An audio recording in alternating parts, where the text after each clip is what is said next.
Hello everyone and welcome to tonight's health talk organised by the governors of the University of Derby and Burton Hospitals. My name is Val Haylett. I'm one of the public governors for Derby City. I'm also chair of the Members Engagement Group, which is where I come in to organise this. So we had a good pre-meet, but I'm sorry, not quite as many as we anticipated, but it's been a good night and we'll have a lot of people online. Housekeeping first. In the unlikely event, touch wood, that we have a fire alarm going off, the emergency exit doors are at the side and at the back of the room. We are recording the talk tonight and it's live on Teams. It will be on the UHDB website in the next couple of weeks, so you can share it with friends and family and keep them informed of what they need to be aware of. There will be time at the end of the talk for questions. I'll bring a mic round. However, before we start, we are going to have a short commercial break. You probably thought you'd got away from it because you're not with the television, but we are having a commercial break. So tonight, I'd like to introduce Jill Matthews, who's the Chief Officer for the UHDB charity, who's just going to say a few words. I'm on a 30-second ad break, I promise. So hello, everyone. I'm Jill Matthews. I, as Val says, head up Derby and Burton Hospitals charity. It's lovely to see you all. I'm just going to take a couple of minutes, no more, to tell you a little bit about what the charity does and something very specific that we do to support, or we're hoping to do to support patients with head and neck cancers, which is obviously tonight's topic. So our hospital charity supports our patients through the purchase of equipment and providing enhancements to the environment. So when you see the beautiful artwork, the badges downstairs, that's all provided through Air Arts, which is part of the charity. We support our staff, providing training and education beyond what's required for their core competencies, but also supporting their well-being by offering workshops and staff well-being groups like the choir. We've apparently got a golf club and a cricket club, and lots of other things to really support the well-being of our staff. And then we do fund a lot of research and development so that we're playing our part in the future of the NHS, which is really important.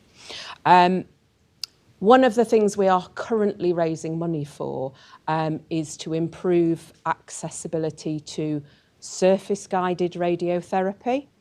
I always want to say surface-guided missiles. I watch too much news.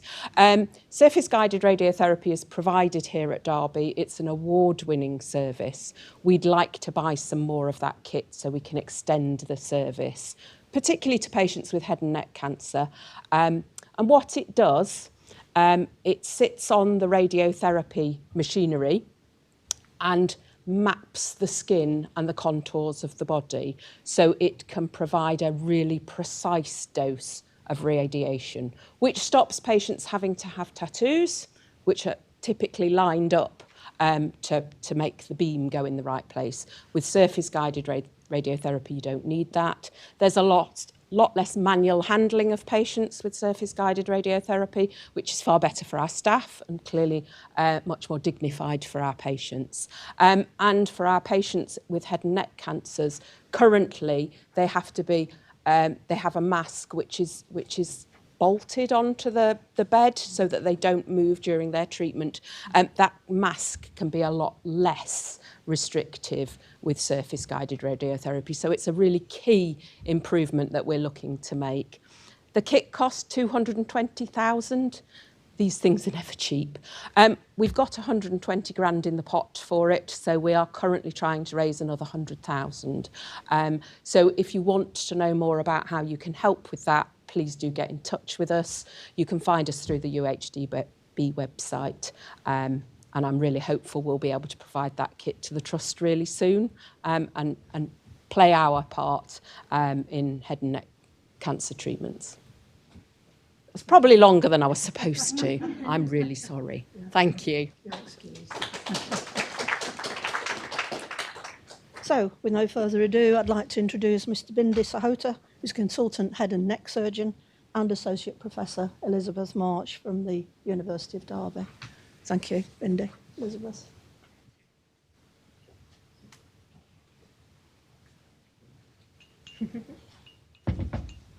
Hi, I'm Bindi Sahota, one of the consultant head and neck surgeons. This is Elizabeth Marsh. She's mighty. Hello, lovely to meet you. We're very much about collaboration between both the university and UHDB.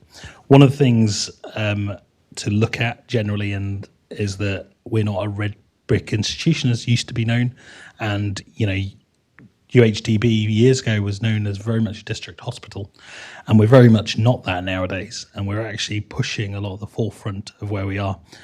One interesting factoid is Royal Derby Hospital is the 8th biggest hospital in the entire country in absolute numbers of bed numbers. We're also the 8th busiest hospital in the entire country, and as a consequence we end up with a fantastic service delivered to Derby, and I will put my foot in it now. I actually don't live in Derby or Derbyshire. I live in Leicester, and I'm the lecturer for head and neck surgery for Leicester, and I have been for many years, and I choose to drive past the hospital that I was always penned to work at, to drive an hour each way to come to work every single day. Yeah, and I choose it for a very specific reason because of the integrated methodology that we have between UHDB and University of Derby. And I will get off my soapbox. I'll be back on it shortly. Let's get started. Okay, so as you know, we're here to talk to you about head and neck cancer today. Head and neck cancer is the 7th or 8th, depending on which statistic you read, most common cancer in the UK. It wasn't really even in that sort of top 10 years ago. We'll talk to you about the rates, the increase that we're seeing at the moment, which is frightening, actually. We're able to sort of even say epidemic levels. So overall, the 7th or 8th most common. If we split that up then for gender, we really see some big differences. It's the 4th most common cancer in men, the 13th most common cancer in women. So massive gender disparity, largely due to the virus that I am very interested in as a research scientist, human papillomavirus. And we will be familiar with HPV, human papillomavirus, as I will now call it, just HPV, as the virus that causes cervical cancer. It also causes just normal warts and verrucas on our feet that we probably all had at some point when we were younger, picking them up in the swimming bath, that sort of thing. There's a note that Bindi put on the slide, very important. Please do not think that these are cancerous strains. They're not. The image on the top right-hand side, I have got a pointer. These are all the different types of HPVs. So there are sort of in the region of 200 viruses, different viruses. Only 14 of them cause cancer, but they do cause cancer. Cervical cancer, and what we're here to talk to you about today, head and neck cancer. And there are about 12,000, this different to this statistic, 12,000 cases of HPV positive cancer every year across the world, if you want to talk about incidence of head and neck cancer in general. Just before I move on, that 12,000 data was from a year ago. The actual correct is 12,500 now. That's just the UK one. But that in the last 12 months for head and neck cancer has increased by 500 extra people per year. So it's now 12.5. That's how quickly it's growing. Yeah. So if you think about that in regards to in 1 year, it's gone up by 1/24th, which is dramatic to say the least, because that stat was live as of the 1st of April. Let's go for head and neck cancer. So what are your risk factors for head and neck cancer? So head and neck cancer is made up by a heterogeneous group of cancers, i.e. very mixed cancers. And this is because they affect anywhere, basically, from below your skull to the upper part of your windpipe and where your esophagus starts. So that's the entire zone. So this includes kind of cancers of the oral cavity and the mouth. This includes them of the jaw, the tongue, the HPV tonsil cancers, This includes vocal cord cancers and laryngeal cancers, and it also includes thyroid cancers. You can get skin cancers there. They fall into the skin subset, but they still happen in the head and neck. And that's the main groups of cancers that it falls into. So because there's a heterogeneous group of cancers, there are slightly different risk factors.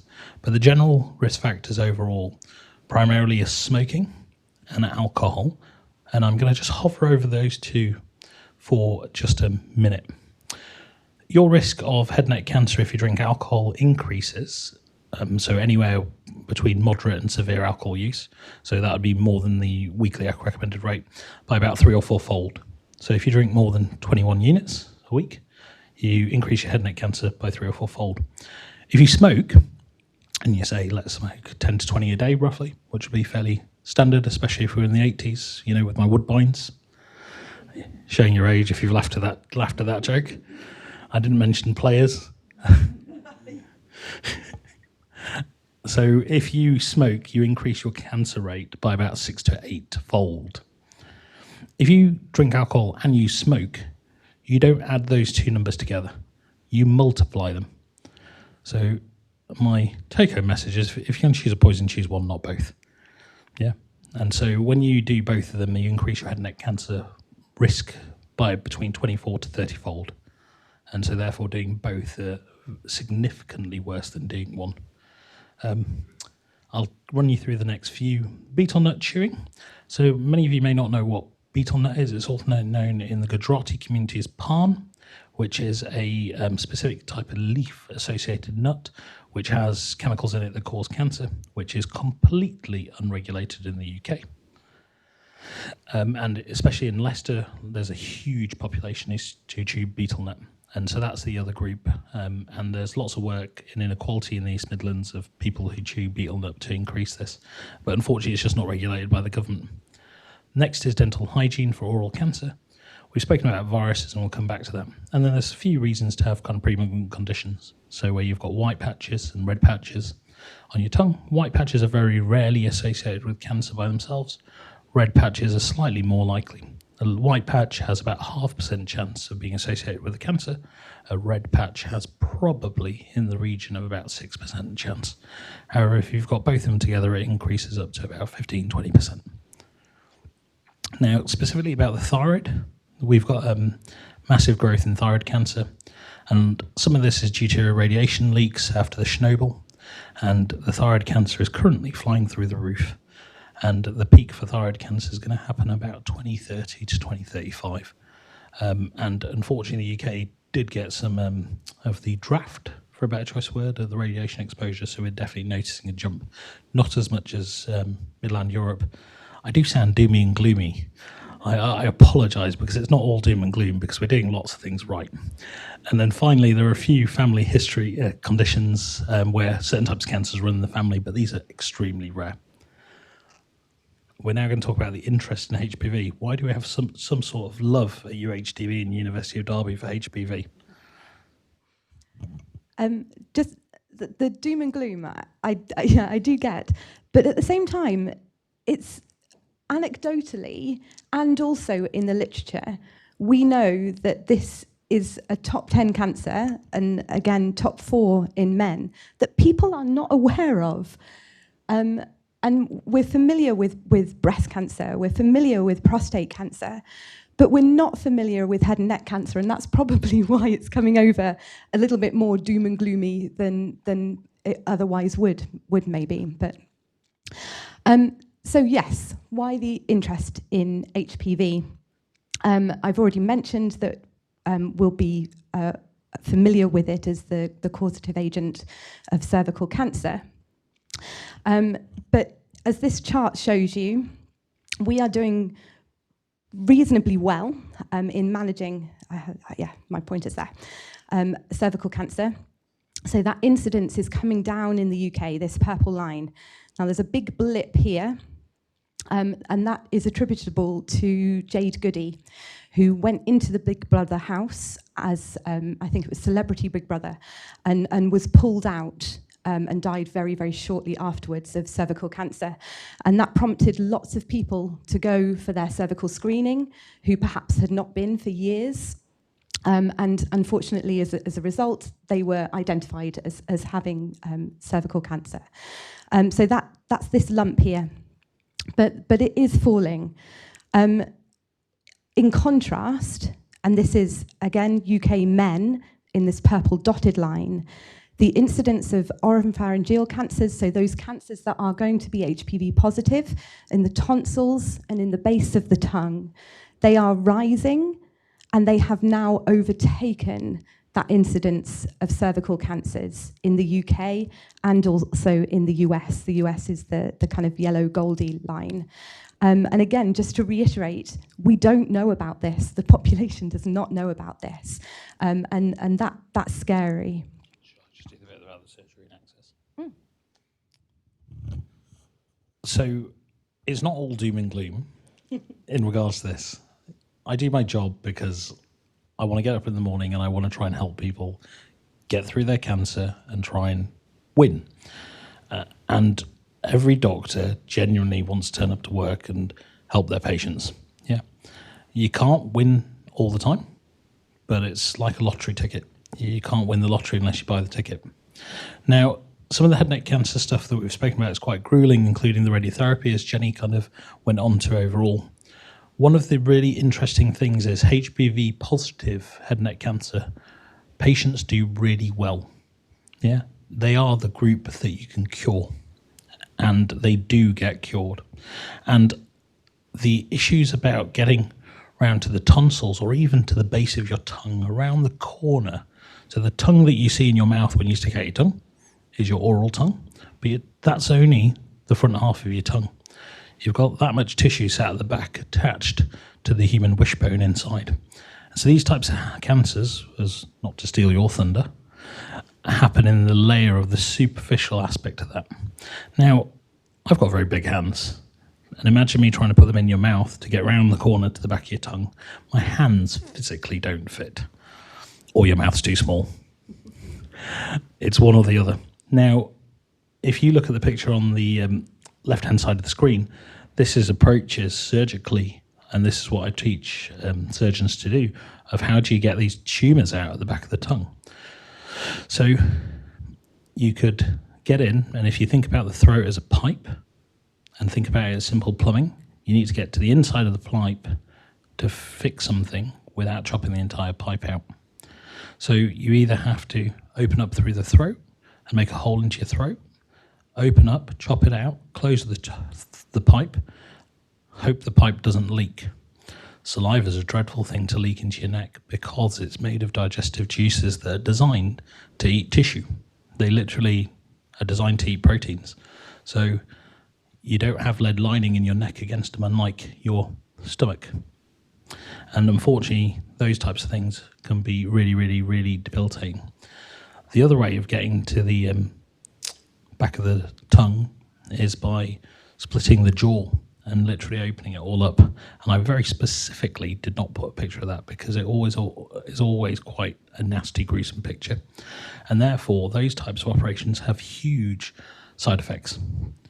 And people have problems with articulation and swallowing, and then the cosmetic implications of your face. And this is why head and neck cancer is so difficult, because the fundamentals of a human being are eating, breathing, talking, and how you look externally, which are all the four facets that head and neck cancers have problems with.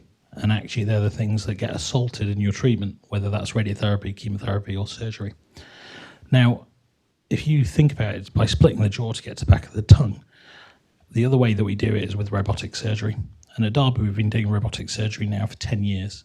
And the picture on the right is an image of some robotic surgery to take out a tonsil tumour. And we use the robot to get around not splitting people's jaws and opening their throats. And people do exceptionally, exceedingly well. And we cure lots and lots of people like this. But you only cure them if they present early enough to realise. So a lot of the work we do is about head and neck awareness as a consequence of that, to try and improve the overall outcome. Back off the soapbox. It's a good soapbox. So to say the picture of HPV positive cancers, 40 to 60% of those oropharyngeal cancers, the cancers of the tonsils and the base of the tongue, are HPV positive at the moment, again, depending on what it is that you're reading. But as we've already said, that's increasing. They do tend to be in younger men with no history of that intense alcohol use or smoking that Bindi has already mentioned as significant risk factors. So this is now a different population than HPV negative cancer. Unlike the cervix, where we see some different HPV types, some different viral types, the head and neck disease is dominated by this one specific type, HPV 16. And one of our research questions is to identify why that is. Why is it that HPV 16 is there in 90% of the cases? As Bindi's already suggested, that there are good things associated with having an HPV positive head and neck cancer, and that is that those individuals do much, much better. So can we start to de-escalate the treatment so they don't have to go through the brutal things that Bindi has been describing? And there are clinical trials that are exploring that at the moment, and Bindi's going to mention one of those that happens here in Derby as well. And then we also have the vaccination in our toolkit as well. And wonderfully, in 2019, the government stated that boys as well as girls could have the HPV vaccine. And September just gone, we changed the vaccination program from one that just covers against 4 different viral types, to one that now covers against 9 different viral types. And that they only need 1 dose of that vaccine as well instead of multiple, which is all really, really exciting, that we're now vaccinating boys as well as girls. But there are issues there. If boys don't know about HPV positive head and neck cancer, we know that anecdotally they say, but I don't have a cervix. Why do I need to have this vaccine? And then, of course, coupled with that announcement in 2019, we went into lockdown in 2020, and the school's vaccination program has not recovered. We did very, very well at vaccinating girls. About 80% of the population were covered, which is what we need to eliminate cervical cancer. And that was, again, another announcement from NHS England in November last year. We're currently vaccinating at about 50%. And that's girls and 50% of boys as well. So there are huge, huge amounts of work to be done in this area. But again, the data look really promising. We know that in a vaccinated cohort, we can remove those cancer-causing strains. And we are beginning to see impacts for head and neck cancer as well as for cervical cancer, albeit obviously in that female population that have been vaccinated. The male population, of course, is still too young at the moment. So there is lots of good stuff, but still lots of issues. Just before I move on to the next slide, one of the things that always astounds me, and it's not a government bashing exercise at this point in time, is that when we started the vaccination program in the UK, we actively chose to only vaccinate women. And it'll be really interesting to see how data changes over the next few years, because almost a decade later or so, we then vaccinated everybody. The Aussies went the opposite way. They just vaccinated everybody.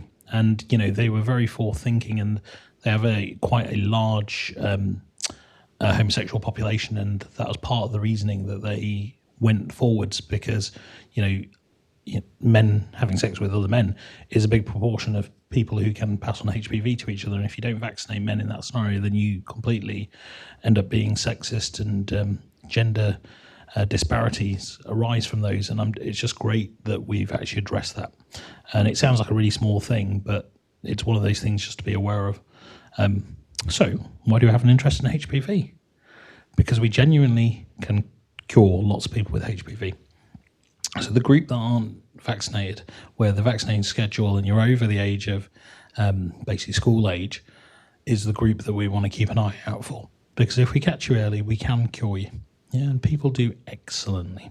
So we have lots of trials in the head and neck unit, both in ENT and maxillofacial. And one of the ones that we're nationally recruited to is Pathos. And this is a trial where we are removing these cancers using robotic surgery and looking how much space do you need to remove around the tumour to get the cancer out. Can they give a decreased dose of radiation to some people with these types of cancers?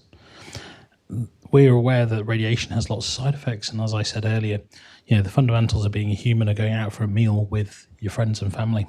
And just imagine if you can't swallow properly. Yeah. Imagine if it takes you 4 times as long as to eat a meal as it normally would do. Imagine if you were walking up a hill and you get out of puff very quickly. These are all the things. Imagine if you had a voice that you couldn't project. All these things. Being in a pub is like a nightmare for these people. Yeah, going out and having a burger, having some pizza with your friends is horrible because it in effect indirectly humiliates you of being a social being. Most people have some element of socialness, but these are the people I want to pick up. So why do we at the University of Derby and UHDB have a big love for HPV? So we are actively researching HPVs in tonsil tissue. I'm going to pass it over to Elizabeth about this. So whilst we know that if you have an HPV positive head and neck cancer, you're going to do very well, we don't actually know how HPV causes head and neck cancer. We know, again, a lot about what HPV is doing in the cervix. And we have translated some of those things over, but actually it's not the same. It's not the same disease. And I don't know why that would surprise us because they're very, very different parts of the anatomy.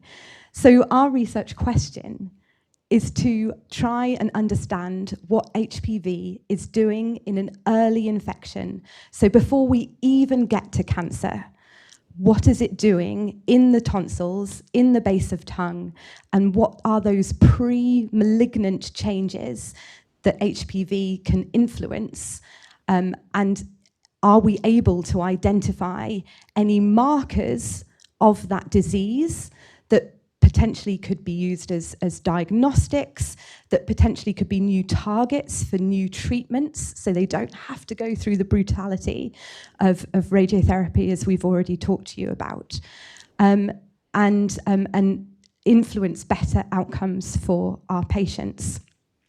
So to do that, we get tonsil tissues from non-cancerous patients. So these are adult individuals undergoing a routine tonsillectomy, either here or at Leicester or at Nottingham or in Shrewsbury and Telford. And we used to have tissues coming to us from Calderdale as well. And they kind of come in a courier and they come to the university we have an excellent PhD student, Marianne Freckleton, who is working on this project, and she extracts the DNA and the protein from these tissues, and then she asks the question, is HPV there? And she uses a genetic test to identify if that DNA virus is there or not. And then if it is, we characterize those tissues much more thoroughly. So we look at what genes and what proteins are being expressed, how many copies of the virus do we have in those tonsils. And we can actually look at the tissue as well histologically. And that work divides those tonsils into 2. So we have our HPV positive tonsils and we have our HPV negative tonsils. And this, together, those tissues are going for, it's actually happening, and it's happened, and she's analysing those data now. They've undergone a really complex test called mass spectrometry, which is where we look at all of the proteins in those tissues, and we're able to do a comparison between the positive tissues and the negative tissues to describe some of those protein biomarkers of that disease. And when Bindi's has his patient for tonsillectomy, he consents them, and they also provide us with some lifestyle questionnaire. So they tell us things that we believe to be risk factors for the disease, so that we can relate all of this back to our molecular analysis. And he also takes an oral swab as well, and we are hopeful that potentially in the future that we might be able to, with the biomarkers that we have identified through that big protein analysis, perhaps we can pick those up in an oral swab, and that we might be able to screen prospectively for the disease. It would be an analogy to the cervical smear for women. That in effect, what you'd do is you would identify people and just swab their throat. Great thing about COVID, was kind of Brucey bonus of COVID, was swabs suddenly became acceptable. When we started this research, it was pre-COVID, and it was so difficult to get through the research ethics committee on how aggressive I was being to ask for a swab of somebody's throat. But now, since COVID's happened, nobody cares. It's fascinating. It's really amazing how the world's changed as a consequence of COVID-19. But that's what it come down to. And then you could identify people who have these high-risk strains, which are already there, and they could literally come in and see a practitioner once a year, just to have a quick examination, check there's nothing there, and then you know we're going to catch you earlier, and we'll make you vigilant of what to look out for. That's the dream or the aim. So what else do we actually do? So should we talk about public engagement? So we're very big on drivers in the general community of public engagement and information. So last year in June, we, along with lots of members of our team and associated team, including from the UHDB, University of Derby, University Hospitals of Leicester, and the University of Leicester, the Oracle Cancer Trust, and the Swallow's Mouth Foundation, did a big drive in the Derby, and we were there for the day last year and examined people openly for free. And you could literally walk in, be examined for head and neck cancer. And we had clinicians like myself examining people in the Derby. And it was a great success. Not to take away from the data, but it's so good. I spent 3 days last week doing exactly this in my free time. I spent 2 days at the London Stock Exchange trying to figure out and examine lots of people who work in the stock exchange. There are a lot of smokers and drinkers there, surprisingly. And examined them all day last Wednesday and last Thursday.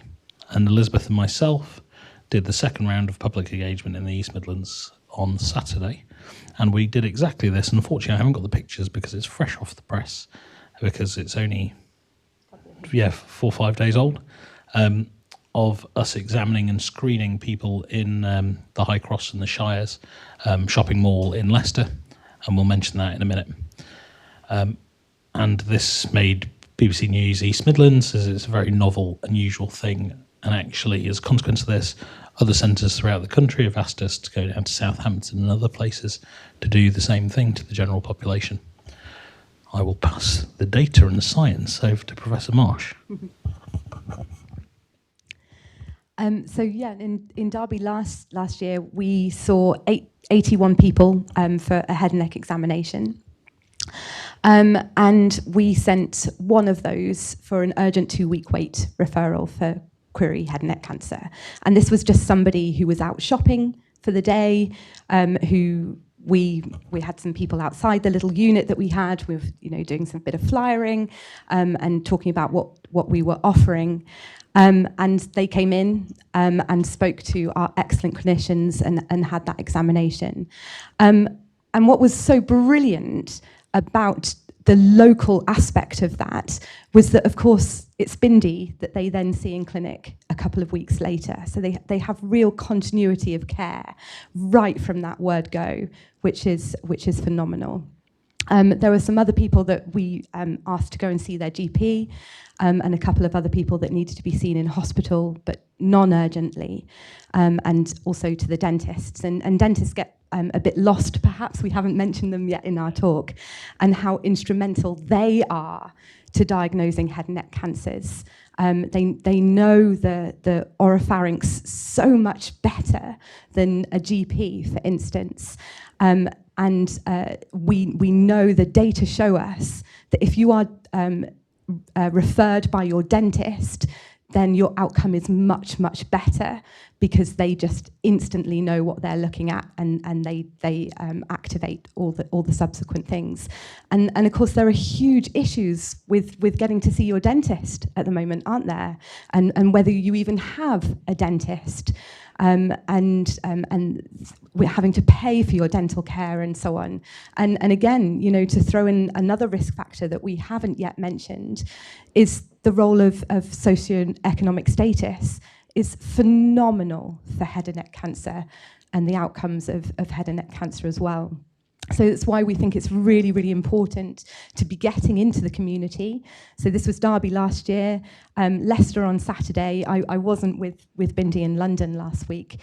At Leicester we saw 149 people, which they were thrilled about because it meant that they beat us, which we weren't overly happy about. But yeah, 149 people, and again another person who was out shopping in the High Cross shopping centre, saw our pop-up unit, came in to talk to us, and again has a 2-week wait urgent referral.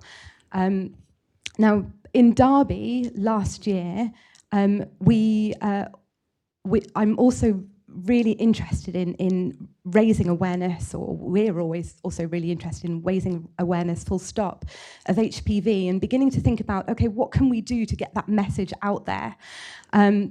And particularly with the population most at risk of the disease in men. And also to sort of think about, rather than it being us saying, this is what you need to know, in that more traditional way, you know, let's have these younger men telling us what they want to hear.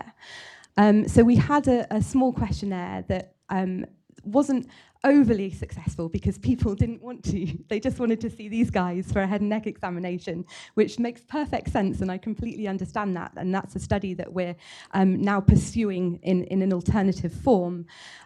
So we can't sort of take any conclusions from that small study. But anecdotally, again, we know that most people that we spoke to and that we interviewed on that day did not know that HPV could cause head and neck cancer, and that most people, in fact, hadn't even heard of HPV. And that, yeah, again, that's phenomenal and scary. Video. Yeah, should we play it now? Yes. Okay. Yeah, I'm not so good with mouse. Let's try. This is testing my technological abilities. I've lost my mouse again. There it is.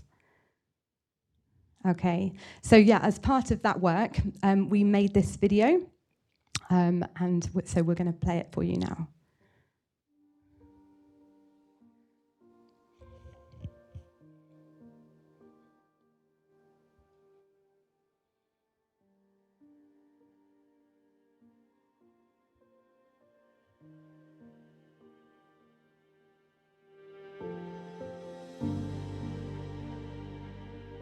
I was shaving most of the days and I felt a little lump on the side of my neck. So off I go to a GP thinking it's a swollen gland. And then within 2 weeks, I'm in treatment, in radiotherapy, and being told that I've got throat cancer, base of the tongue, and 2 secondaries each side of the neck. At the University of Derby and University Hospitals Derby and Burton NHS Foundation Trust, and the University Hospitals of Leicester, we research cancers and cancer treatments. Recently, we've been raising awareness of head and neck cancer. Here we are in Derby Town Centre having an oral screening day, and what we're trying to do here with awareness and oral screening is so important. Head and neck cancer used to affect mainly older people, often with a history of smoking and drinking. but that's changing. We're seeing younger people, often men, present at clinic with disease at a late stage that's starting to spread. So before today, I had nothing, no idea about head and neck cancer. No, I have. I've never heard of neck and head cancer before. Head and neck cancers can be caused by a virus called human papillomavirus, or HPV. Usually, the body's natural defences fight it off, but sometimes it causes cell changes that lead to cancer. It's the same virus that can cause cervical cancer. Whenever I tell people I work on HPV-positive head and neck cancer, I get blank stares, even from fellow scientists. But it's a disease that we really need to be aware of. And when detected early, it responds really well to treatment. And that's why it's important to check yourself regularly. People in this day and age are very much aware that they should examine their breasts and their testicles on a regular interval. It's a safe and reliable method. This should be the same from a head and neck cancer point of view, and the simplest time to do this is after you brush your teeth on an interval once a month. The early signs of head and neck cancer can be felt in and around the neck, throat and jaw. Check along the insides of your lips and look at your gums. Are there any lumps, bumps or red or white patches? Look at the back of your mouth, stick out your tongue and move it from side to side. Don't forget to look underneath your tongue too. Feel under and around your jaw. This area can sometimes be a bit lumpy, especially if you've had a cold or other illness recently. So learn what's normal for you. Anything that's new or unusual, such as a sore throat or hoarseness that you've had for over 3 weeks, it's time to see your doctor. It's a good idea to check yourself once a month. No, I've never had a screening before, and today was a great opportunity to do that. So now I've had like a check today, I know I should check for lumps on the neck. I found it really easy. The procedure was very straightforward, painless, and yeah, I definitely recommend it. We've mentioned that head and neck cancer can be caused by HPV. HPV is very, very common. It's the virus that causes warts and verrucas, but some of these viruses can cause cancer. I'm a head and neck cancer survivor. I know I don't look like one. Early diagnosis doesn't just save lives, it saves quality of life. Now you know a bit more about head and neck cancer and HPV. We hope you'll use this information to check yourself once a month and get to know what's normal for you.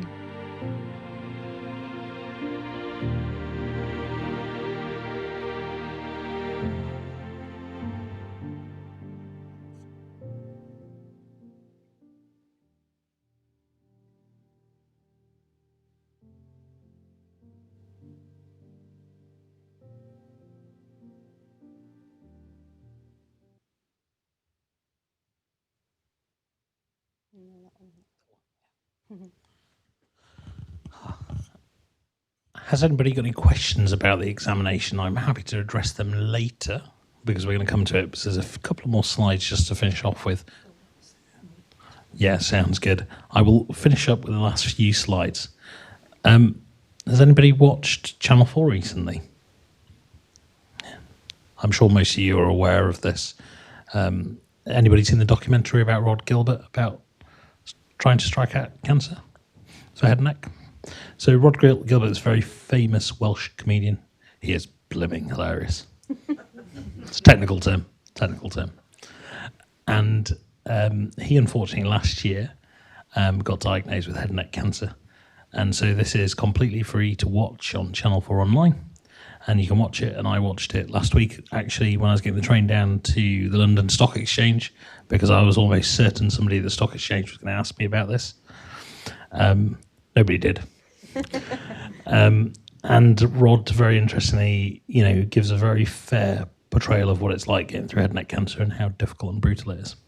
And this was aired back in October. Oddly enough, this morning I woke up, and I always check my emails and my WhatsApp when I wake up because I'm always harassed by somebody somewhere. And my Twitter came up, and I don't get on Twitter. I'm not a tweetist, if that's a word. And the first thing that hit me was Rod Gilbert's post from last night, just because I follow him as a consequence of this.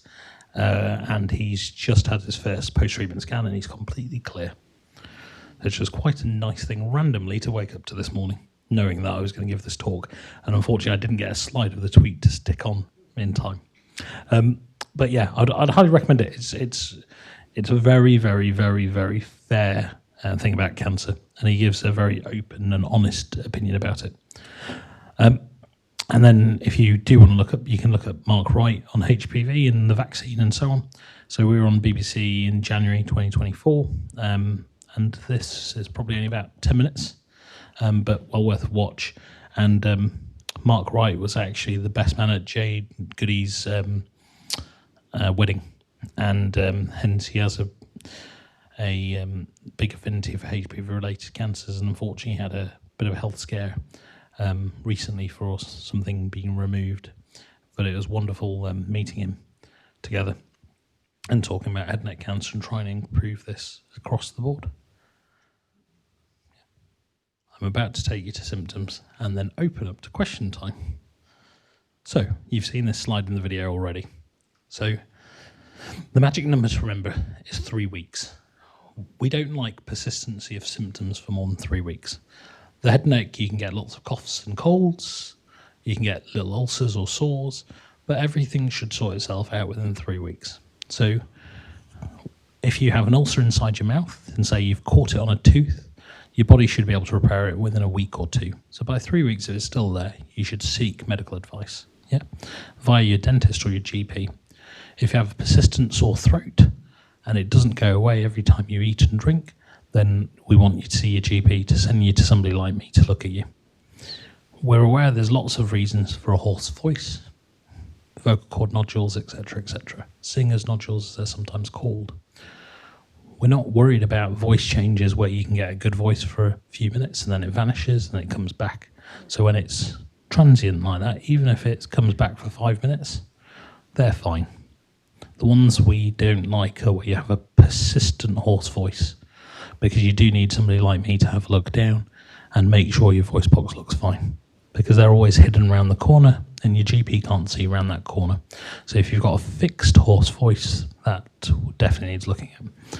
So cough's a very, very common symptom, and again with a persistent cough, that's what we also want to look at. We know a majority of these people have reflux and they're not aware of, but would still rather see you than not. It's why you pay your taxes. You want to get good healthcare, realistically. If you have persistent problems swallowing, every time you swallow, with either solids or liquids, we'd want to see you. And then last but not least is lumps and bumps. So on that examination, it's getting used to what's normal for you. And I always say to people, women, examine your breasts when you get in the shower once a month, and then come up and examine your neck and get used to what is normal for you. With men, make sure you do it this way around. Examine your neck and then examine your testicles, not the other way around for obvious reasons. And it's normally good to do this ideally after you've got out of the shower and ideally with a mirror around so you learn what's normal. Everybody knows between a breast and a testicle, neither one lies quite the same height as the other one. Everybody knows that one is slightly bigger and one is slightly smaller than the other one. No two are completely identical. I bet you didn't think you were going to be signing this bit. So sorry for not warning you.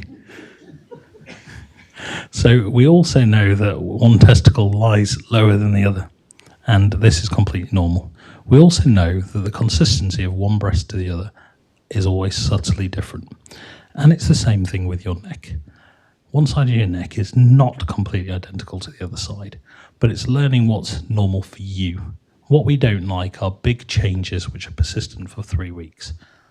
We don't like new lumps that rock up and are the size of a kidney bean or bigger, and they're persistent there for 3 weeks. If you get something like that, if it's associated with a cough and a cold, it should settle within 3 weeks. But if it stays for more than 3 weeks, that's when we implore you to see your GP and make sure you get it checked out. And at Derby, we run a one-stop lumps and bumps service for head and neck.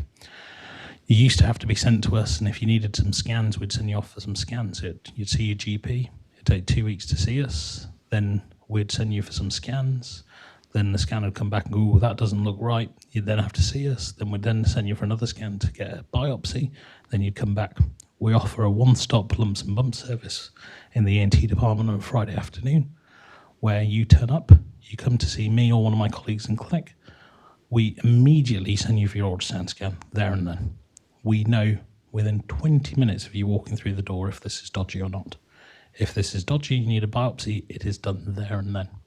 And we speed up the care of our patients on average for our interactions from 5 times for a cancer down to 1 episode.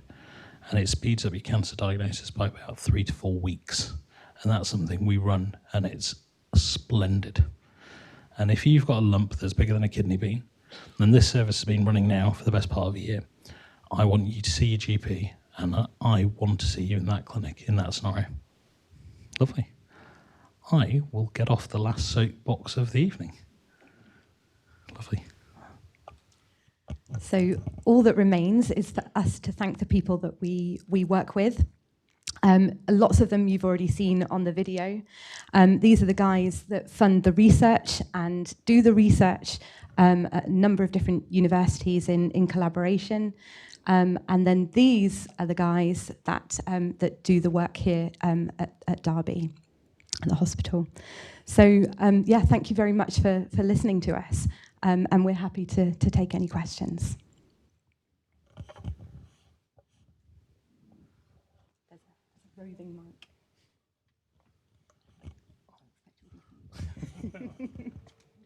Challenged us if we knew the difference between our nether regions and the upper. Now, referring to ears, head and neck, I always thought ears were part of the head and neck, but you obviously have not mentioned it, and so they're somewhere else. So ears are definitely very much a head and neck, and my otology colleagues who here are my ENT ear component surgeons. Cancers inside your ear canal are extremely rare. Extremely rare. We're talking 1 in a million type of rareness, but they really just don't happen very often, and actually they're quite difficult. There are a lot more common things that give you problems with your ears. The most common type of cancer associated with your ear is actually skin cancer, and they normally happen on the outside, and they are common.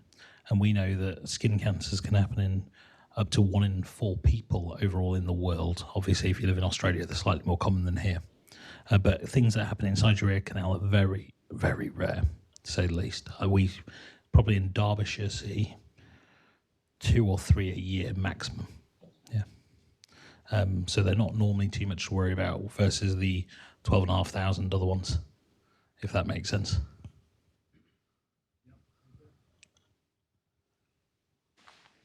Hello, I've got 2 questions. If someone has got recurrent blisters on their lips, should they be worried?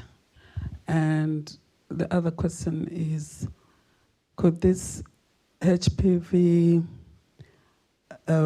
linked cancers be linked with oral sex? I was waiting for that question, and I'll come back to that after we discuss breasts and testicles again. I will answer the first question. The first question is fairly straightforward. Recurring blisters that settle in between are nothing to worry about. So you can have normal blisters that happen, secondary to trauma, you can have ones, say, with cold sores.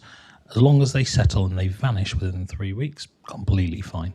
So lots of people have reasons from an immunity point of view where they may get these types of things. But it's the persistence of things, lumps in one place, break in one place, lasting more than 3 weeks. But waxing and waning things are fine. And the reason is, and if you think about this on a fundamental level, a cancer doesn't turn up and go. It just stays there. So that's why the hoarse voice on it, we want to see you if you've got a fixed permanent voice, but the number of people we get sent with problems with their voice box that come and go every day, and you can have 20 minutes of good voice and then 20 minutes that's completely down to your muscles associated with your voice box.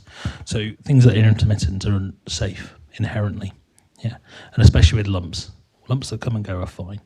Yeah, cancers don't vanish; they'll sit there. They'll turn up. Now, the second question. Everybody loves Michael Douglas, don't they? Michael Douglas is amazing from head and neck cancer point of view because he had head and neck cancer. Other people who've had head and neck cancer, Rod Gilbert was mentioned, Mr. T, he had lymphoma in his head and neck specifically, but there's quite a few famous people who've had head and neck cancer.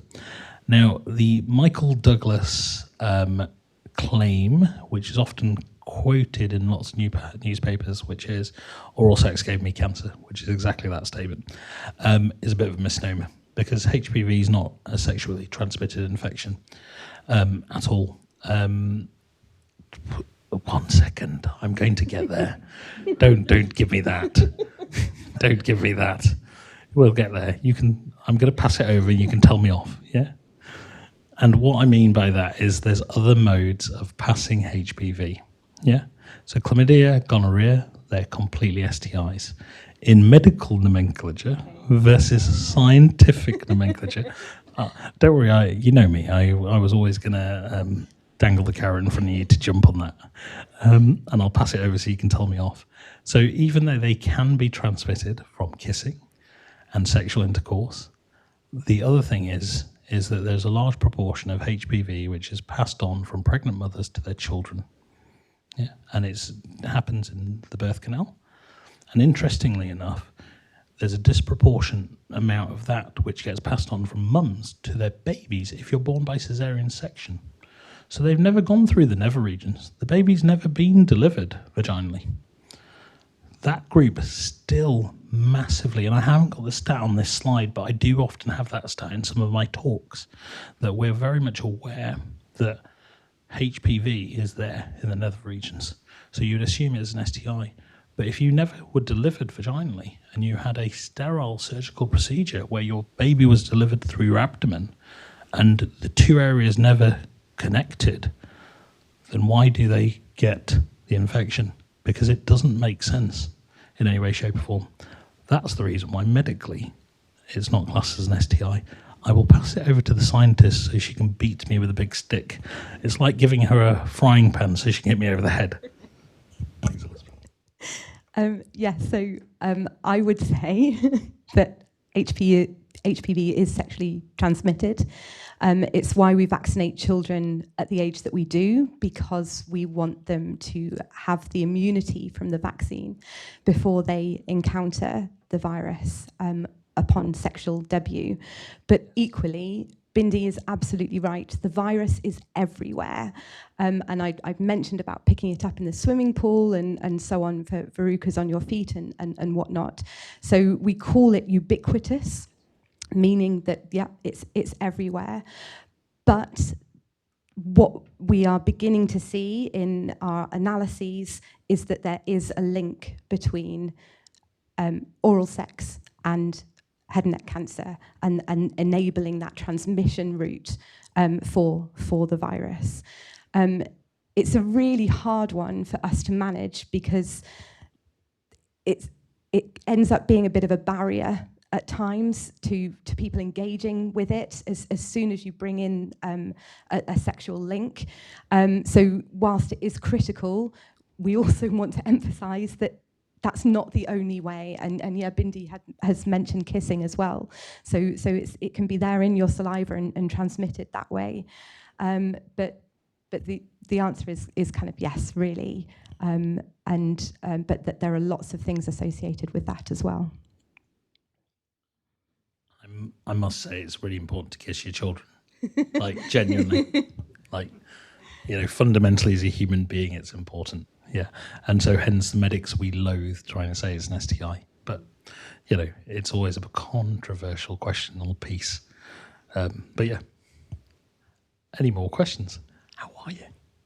Is HPV clinically hereditary, and is there a large incidence of 2 people in one family having head and neck cancer? That is an excellent question. So the question was, is HPV hereditary firstly? So HPV is not technically hereditary. However, like I said, if you are the mother who has HPV positivity, you have a significant increased risk of passing on HPV to your kids. But hereditary would mean that it would be a gene that you pass down rather than a virus. So that's where the subtle difference is. And like I say, we know that cervical section decreases your chance of getting HPV from a positive mother, but it doesn't make it zero. It's still significantly higher than you'd expect it to be. The next question is a bit of an unusual one. So we know, because there's 200 strains plus of HPV, so there's lots of things that won't cause cancer. So at least 186 of them won't cause cancer. So everybody in the UK will have some strains of HPV. Everybody. Yeah. And, who's had a verruca? Yeah. Yeah, exactly. And I think most of you here have had a verruca. Yeah. And got the bazooka out, no pun intended, and bazookaed that verruca. And therefore, multiple family members will have HPV. In HPV head and neck cancer, specifically of P16 origin, it's very unusual to have multiple people get P16 positivity, and get cancer presenting. We know that in the general population in the UK, at any one point in time, slap me when I get it wrong, 10 to 15% of the population will have some element of HPV, whether it's active or inactive, doesn't really matter. But if you go around looking for it, you can find it somewhere.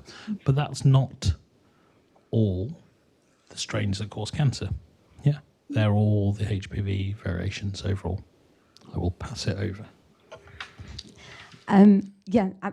That's all very fair, and I think it's slightly higher. Men are sort of perhaps 30% of the time will have an infection. Women tend to peak early when they first have sex, and then we don't sort of see it again until much later, perhaps associated with menopausal changes. So as a woman, we are very good at producing antibodies upon a genital infection that are then protective for subsequent infections and so on. But equally, we have an amazing immune system that does a hell of a lot of the work for us. So whilst we might encounter that virus and have a productive infection of that virus, the body usually clears that within 1 to 2 years, even if it's one of those cancer-causing viruses. So there is nothing to say that if you get HPV, you will have cancer. That doesn't happen. It's a very rare rate because these viruses are circulating quite a lot, that the number of people that have that subsequent cancer are much, much smaller, thanks to our amazing immune system. And in fact, then throw in the vaccine to that as well, and we actually then start to see those viruses being removed from the population. They don't even circulate anymore. There was a fantastic study that came out of Scotland last year that showed that in the vaccinated population, there was no cancer. So it's, we have a lot of things going for us, I think it's just really important to emphasise that these are a few number of persistent HPV infections.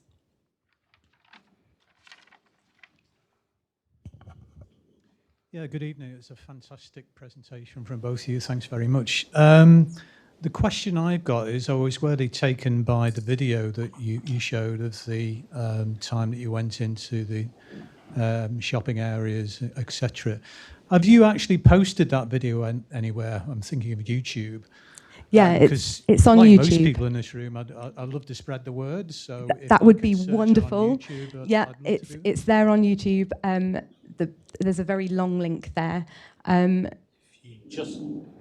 If you literally type in University of Derby head and neck awareness, it'll come straight up. Or you can type UHDB, but it's linked primarily with the University of Derby because they were the hosting organisation for the day. That's great, thank you. And please do share it. Yeah, we've had it in the press a couple of times as well, but just the more that it can be out there and that we can encourage people to get into this habit of examining themselves, then the earlier we can catch these things, the better the outcomes for those people. And that's not just in terms of survival, that's quality of life as well. I would suggest that perhaps we could put out the link in the members' bulletin and send it out to the members with a little message about what to do. So I'll be in touch with you and we'll get something out for the members. Thank you, Val. Okay. I'm just going to make a statement and then the gentleman at the back and the lady at the front. If you come to one of these screening events, what we do, or what I do, is I have a bit of a modus operandi about it. I check if you have any symptoms, I then ask you about head and neck cancer, I then screen you, I then spend my time educating you about those types of symptoms that we spoke about in the green box. And so what I said to you is basically what I say to them, and I give them exactly the same blurb that I gave you guys. Like, you know, we're all humans, we should all get the same blurb, and the same blurb is the examination of the breast, examination of testicles, the asymmetry, the size difference, the consistency. And we do that all from an education point of view. And I always try and forward them to that link to say, just Google it. And because that video is 4 minutes, and actually you only need 30 seconds of that video to a minute to actually do the examination. Once you get used to doing it, it becomes the norm as a whole.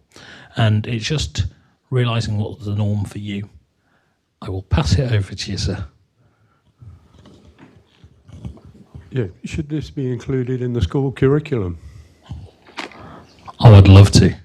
Like, you know, but the other question I have then is that if we're vaccinating everybody, not that we want to start a conversation about vaccines being positive or bad, not in the world post-COVID, because that's always controversial, is that I specifically have gone on 2 different fellowships to learn robotic surgery.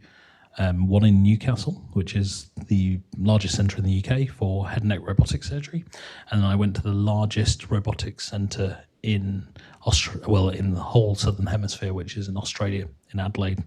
They're very established robotics practice, which you have to apply for 3 years ahead to actually even get a chance to get it. And I went and did both these specifically to improve the outcomes for head and neck cancer for people at UHDB and the surrounding population that we serve. I'm going to become redundant. That's my aim. My genuine aim of all this work that we do is to make somebody like me not needed. Yeah.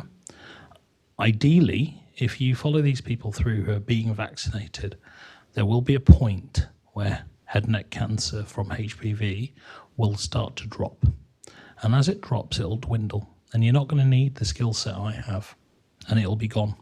So part of the education may not be needed because these people being vaccinated may never get the disease. But I think you're right. In an ideal world, you would do this. But my aim is in about 30 years, I should hopefully have retired, that people like me won't be needed to take out these tonsil and tongue-based tumours with robots.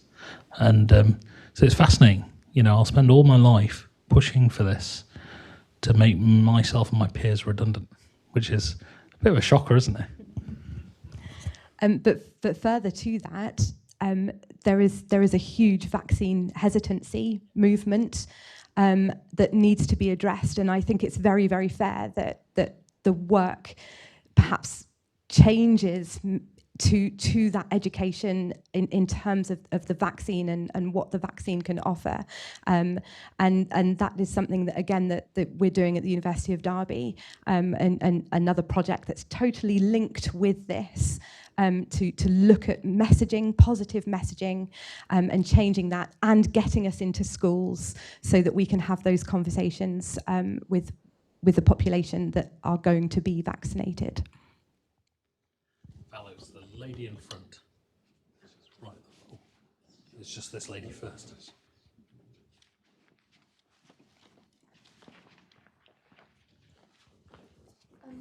Are there any other common causes of oral, persistent oral ulcers?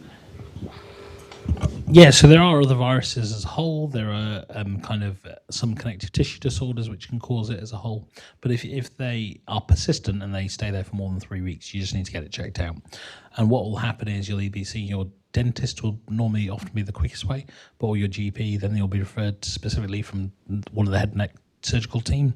So you'll normally see the maxillofacial surgeons if you've got an ulcer or a raised lesion or anything that bleeds for more than 3 weeks.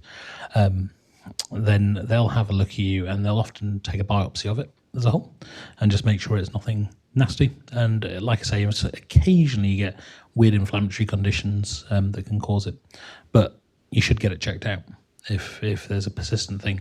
But like I said, the big thing, things that wax and wane, that come and then completely vanish and then come back again, they're normally inflammatory, and they're normally nothing to worry about. And it's just that small differentiation between those two things, because buckets and buckets of people get ulcers in their mouth.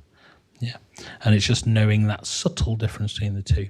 Because the other thing is, you don't want to have health anxiety because you're a person who just gets ulcers, and you know every time you're worried there's a cancer.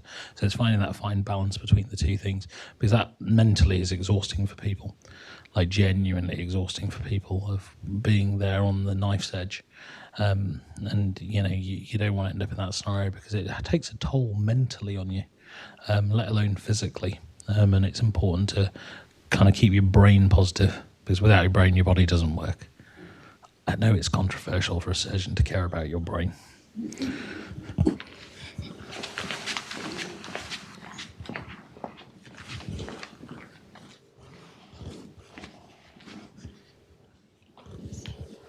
Can HPV be found in the bones of head and neck?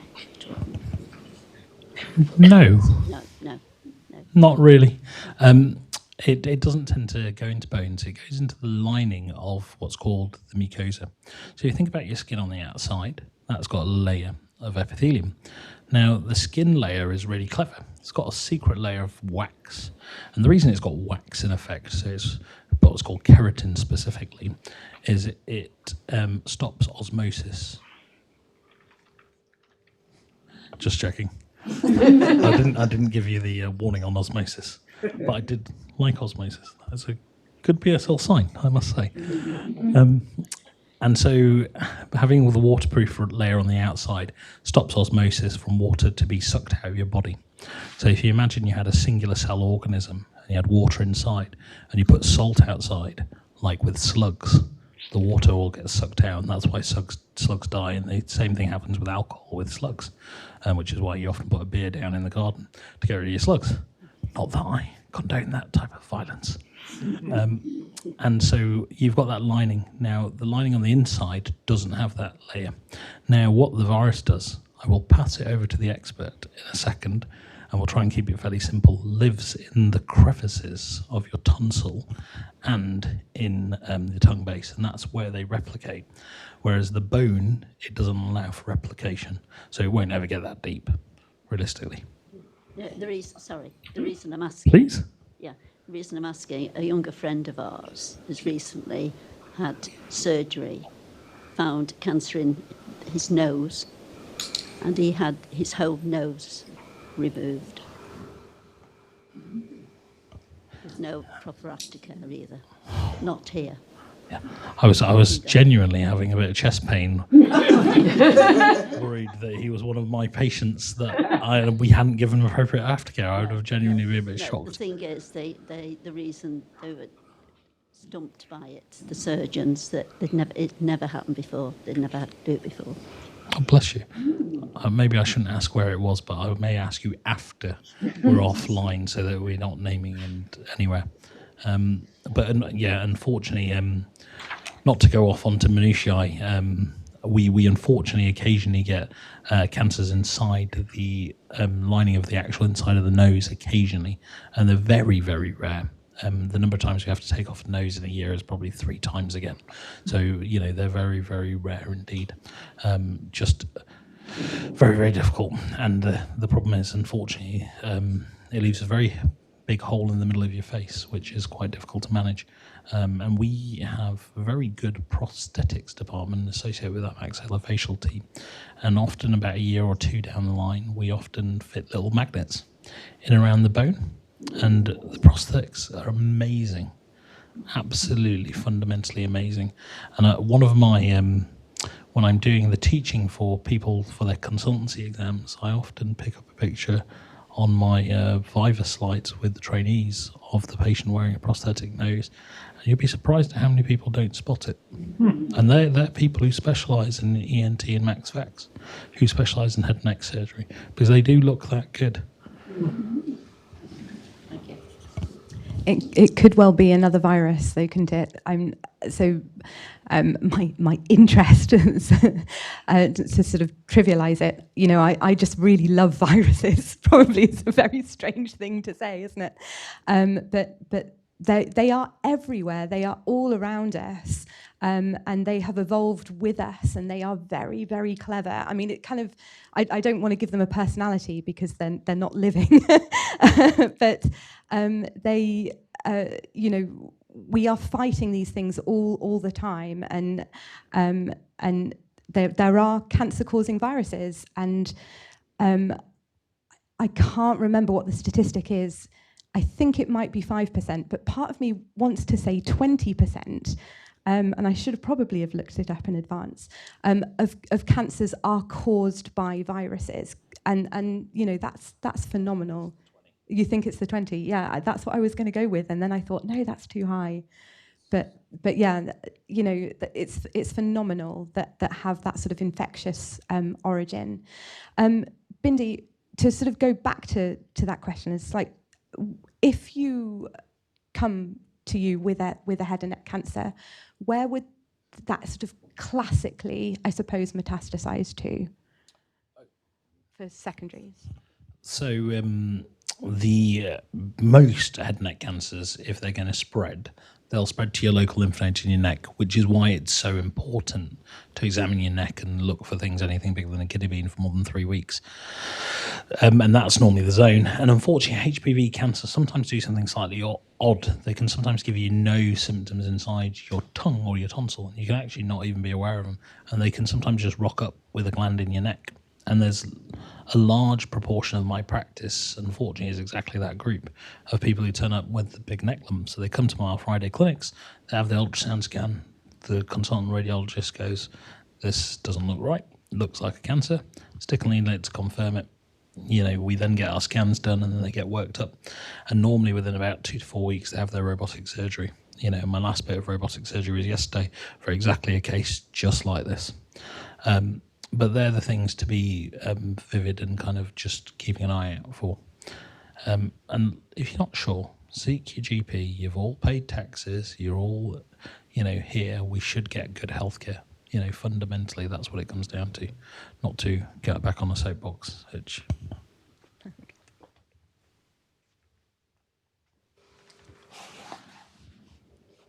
I hope that has kept you quite interested in something slightly unusual, to show you all the novel work that we do. And this is not including our quality improvement of how quickly we do tonsils at UHDB, which quite a few people have heard before. If anybody's got any questions and doesn't want to ask them up front, we will lurk here or quietly around the edge. So if you just want to have a chin wag, you're more than welcome to. Thank you. Thank you, Elizabeth. And same to you. It's a huge collaborative effort across multiple hospitals, multiple institutions, and it's really exciting. And exactly as Bindi said, you know, hopefully we won't need to be doing this in the future.